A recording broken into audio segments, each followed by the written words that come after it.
Policia e Elbasanit ka finalizuar me sukses operacionin e koduar Gold, duke vënë në pranga një 38 vjeçar të dyshuar për vjedhje dhe kanosje. Sipas burimeve zyrtare, shërbimet e Komisariatit Policisë së Elbasan ndërhyn pas një njoftimi për vjedhje në një argjendari në lagjen Namazgja, si rezultat i veprimeve të shpejta hetimore dhe procedurale. U bë mundur kapja dhe arrestimi i shtetasit me iniciale BH, 38 vjeç, banues në Elbasan. Nga hetimet paraprake rezulton se më 25 mars 2026, 38 vjeçari ka vjedhur 3 varëse floriri në argjendari.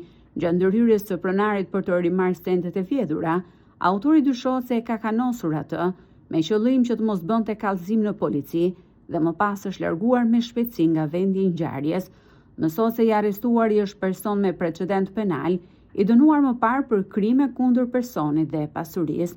Materialet procedurale janë referuar prokurorisë për fejimin e veprimeve të mëtejshme ligjore.